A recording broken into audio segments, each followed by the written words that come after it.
최근 들어 폭스콘의 대대적인 전략적 이동에 관한 소식들이 인도와 베트남 등지에서 끊임없이 들려오고 있습니다. 이 소식들의 이면을 종합해 보면 한 가지 매우 분명한 그림이 그려집니다. 한때 중국 대륙이라는 세계의 공장을 상징하는 대표적인 거대 기업이었던 폭스콘이 전례 없는 속도와 규모로 생산 능력, 자본, 기술, 그리고 주문량을 중국 대륙에서 체계적으로 빼내고 있다는 것입니다. 이 대이동의 규모가 얼마나 클까요? 가장 충격적인 예시 하나만 들어보겠습니다. 중국 광시성 난닝에 위치했던 한때 5만 명의 직원을 고용하며 밤낮 없이 가동되던 폭스콘 산업단지는 이제 여러 매체에서 폐허가 된 유령 도시 속빈 껍데기로 묘사되고 있습니다. 전성기 시절 이 단지는 거대한 노동력을 유지하기 위해 매일 60톤의 쌀, 280마리의 돼지, 그리고 120만 개의 달걀을 소비했습니다. 이제 이 모든 것은 연기처럼 사라졌습니다. 그렇다면 이 사라진 생산 능력은 모두 어디로 갔을까요? 바로 인도의 벵갈루루와 하이데라바드, 그리고 베트남의 박장성에서 새로운 더 선진적인 생산 기지로 탈바꿈하며 우뚝 솟아나고 있습니다. 폭스콘은 수천억 위안 가치의 생산액뿐만 아니라 가장 핵심적인 기술, 관리 경험, 그리고 애플과 같은 최상위 고객사의 주문까지 함께 가져갔습니다. 중국에 남겨진 것은 텅 빈 공장 건물과 일자리를 잃은 수만 명 노동자들의 막막함 뿐입니다. 그렇다면 이 대탈출은 단지 폭스콘이라는 한 기업의 사업적 결정일까요? 아니면 더 거대한 글로벌 트렌드의 축소판일까요? 오늘 저는 여러분을 폭스콘의 시각으로 안내하여 이 글로벌 공급망 대격변의 폭풍 중심으로 깊이 들어가 보겠습니다. 폭스콘의 선택을 이해한다면 왜 세계가 중국과의 디커플링을 가속화하고 있는지 이해하게 될 것입니다. 더 나아가 한국과 같은 국가가 어떻게 착실한 기술적 우위와 민주적 가치를 바탕으로 이 대변역 속에서 세계의 존중을 얻고 있는지 통찰할 수 있을 것입니다. 먼저 폭스콘의 생산 라인, 자본, 그리고 주문이 어떻게 중국 대륙에서 세계 각지로 이전되었는지 살펴보겠습니다. 첫 번째이자 가장 중요한 목적지는 인도입니다. 폭스콘의 인도 투자는 그 규모가 매우 방대하며 이는 글로벌 제조 지도의 근본적인 재편을 의미합니다. 특히 애플의 핵심 제품인 아이폰 생산에서 두드러집니다. 인도의 실리콘밸리인 벵갈루루에서 폭스콘은 300에이커 약 121만 제곱미터에 달하는 거대한 부지에 슈퍼 캠퍼스를 개발하고 있습니다. 이 단지는 중국 대륙에 이어 폭스콘의 세계 두 번째로 큰 생산 기지가 될 전망입니다. 이 프로젝트의 투자액은 25억 6천만 달러에 달하며 3만 명의 직원을 수용할 수 있는 기숙사 건설도 계획되어 있습니다. 이는 사실상 정저우에 있던 그 유명한 아이폰 시티 모델을 인도에 그대로 복제하는 것입니다. 최신 생산 계획에 따르면 폭스콘은 올해 인도에서 500만에서 3억만 대의 아이폰을 생산할 예정이며 이는 작년 생산량의 2배가 넘는 수치입니다. 이로써 폭스콘의 전체 아이폰 생산량에서 인도가 차지하는 비중은 기존의 10%대에서 25% 내외로 대폭 상승할 것입니다. 애플의 최종 목표는 2026년 말까지 미국으로 판매되는 대부분의 아이폰 생산을 인도로 이전하는 것입니다. 아이폰 외에도 폭스콘은 인도의 하이데라바드에서 에어팟, 즉 애플의 무선 이어폰 생산을 대대적으로 확장하고 있습니다. 폭스콘의 자회사는 하이데라바드 공장을 공격적으로 확장 중이며 공장 직원 수도 앞으로 몇 달 안에 2영명에서 5영명으로 늘어날 예정입니다. 두 번째 중요한 목적지는 베트남입니다. 폭스콘은 신흥시장에서 무에서유를 창조하는 것뿐만 아니라 기존 자산을 적극적으로 재배치하여 글로벌 레이아웃 조정을 가속화하고 있습니다. 매우 이례적인 사실 중 하나는 폭스콘이 이미 폐쇄한 중국 난닝 공장의 설비를 베트남으로 이전했다는 점입니다. 이는 물류상으로 더 복잡하고 기술적으로도 최적의 선택은 아닙니다. 유일한 장점은 바로 속도입니다. 이는 배후에 긴급한 동력이 존재함을 시사하며 아마도 중국 내 리스크를 최대한 빨리 줄이라는 애플 고위층의 지시가 있었을 가능성이 큽니다. 베트남에서 폭스콘의 목표는 이미 단순 조립을 넘어섰습니다. 폭스콘의 모회사인 오마이 홍하이그룹은 베트남 자회사의 인공지능, AI, 서버 및 통신 장비 생산을 위한 추가 투자를 단행했습니다. 폭스콘의 목표는 전 세계 AI 서버 시장의 40% 이상을 점유하는 것입니다. 나아가는 곳이 있으면 물러나는 곳도 있는 법입니다. 인도와 베트남에서의 흥성과 중국에서의 위축은 뚜렷한 대조를 이룹니다. 가장 직접적인 사례는 서두에 언급했던 광시성 난닝 공장의 운명입니다. 한때 5만 명의 직원을 고용했던 이 번화한 중심지는 이제 완전히 폐허가 된 유령 도시로 전락했습니다. 공장의 폐쇄는 지역 경제에 파괴적인 연쇄 반응을 일으켰습니다. 공장 노동자들을 위해 지어진 주변의 고층 아파트 단지는 대폭 할인을 해도 찾는 이가 없습니다. 그렇다면 폭스콘과 같은 외국계 기업들은 지난 수십 년간 중국에서 어떤 역할을 해왔을까요? 한편으로 그들은 가혹한 관리와 초과 근무로 인해 혈세 공장이라는 오명을 얻었습니다. 중국 노동감시, 차이나 레이버워치와 같은 단체들의 지속적인 조사에 따르면 폭스콘의 중국 공장들에서는 심각한 노동권 침해가 만연했습니다. 예를 들어 생산 성수기에는 정저우 공장에서 고용한 임시 파견직 노동자의 비율이 50%를 초과했는데 이는 중국 법률이 규정한 상한선 10%의 5배에 달하는 수치입니다.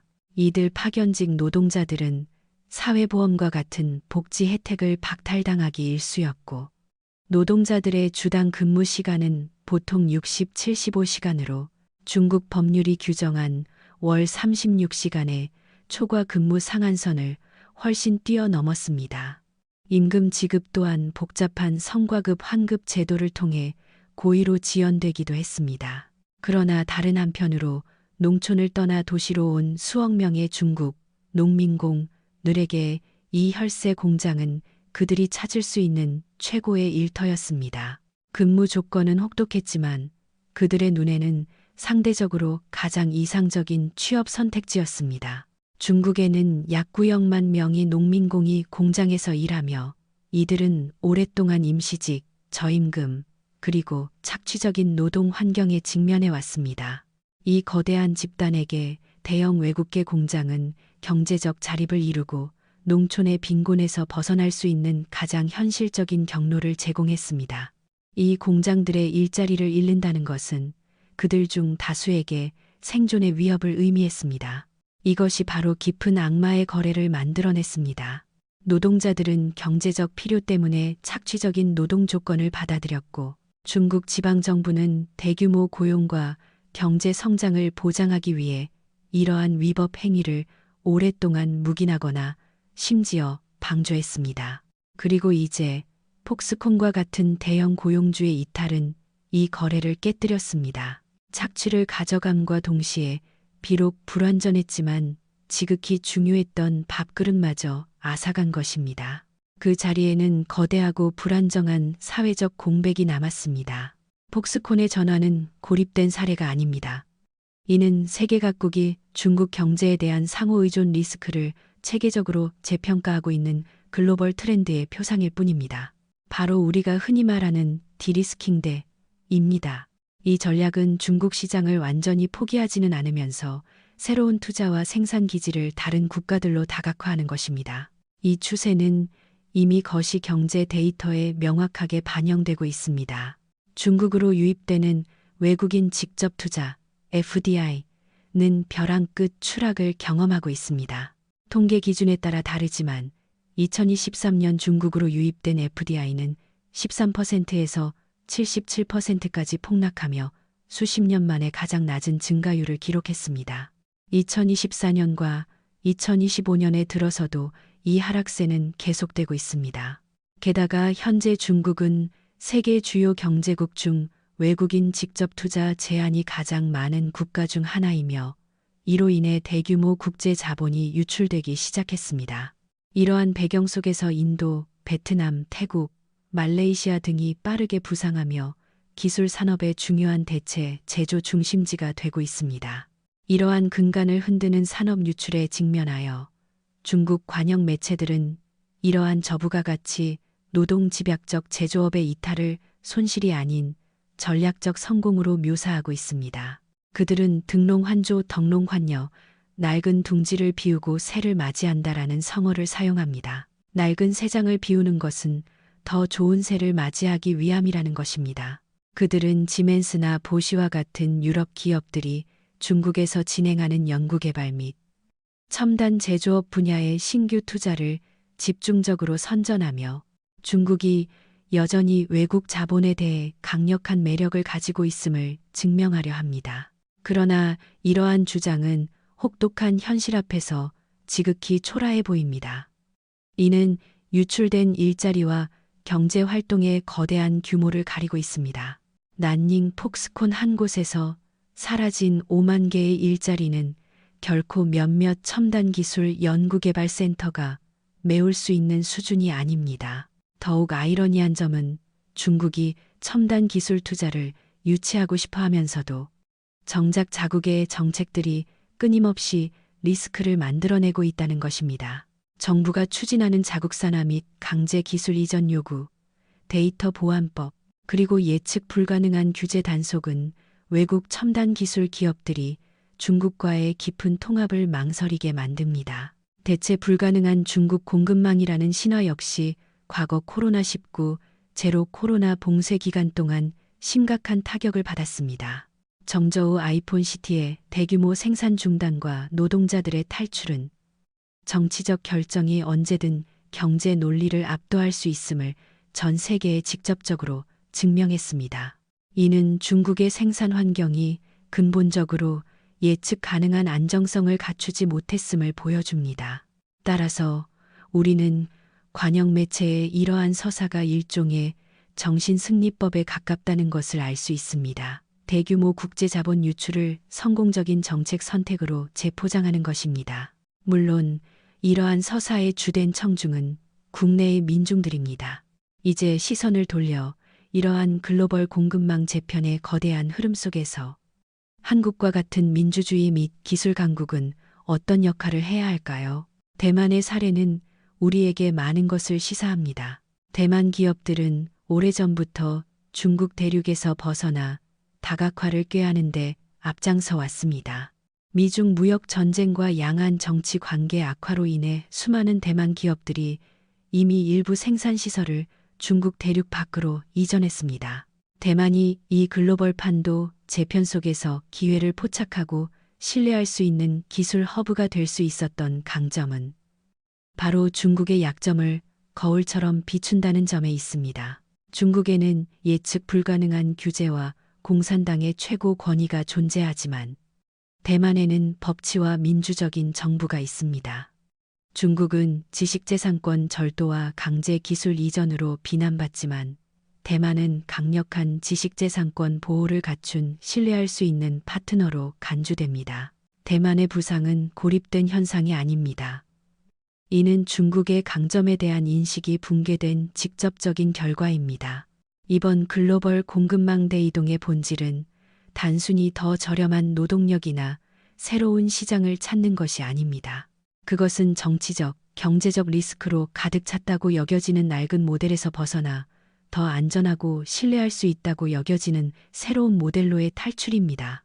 물론 대만의 가장 핵심적인 강점은 글로벌 반도체 산업에서의 지배적인 위치입니다. 대만은 전 세계 반도체의 60% 이상, 그리고 최첨단 7나노미터 이하 칩의 70% 이상을 생산합니다. 이러한 기술적 절대 우위는 대만을 모든 첨단 기술 공급망에서 대체 불가능한 핵심 노드로 만듭니다. 이제 마지막 결론에 도달할 수 있습니다.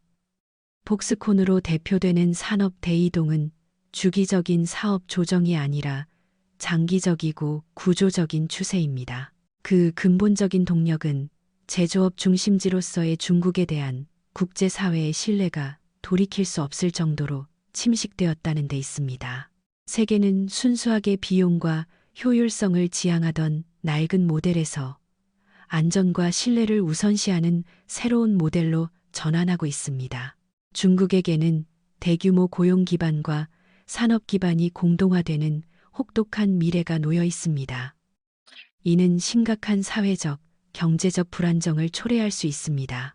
그들이 내세우는 산업 고도화 서사는 단기적으로나 중기적으로나 그들이 잃어버린 것을 결코 메울 수 없는 고위험 도박입니다. 그리고 대만과 한국을 포함한 우리의 민주주의 동맹국들에게 당면 과제는 이 신뢰 기반의 새로운 공급망 네트워크를 공고히 하는 것입니다.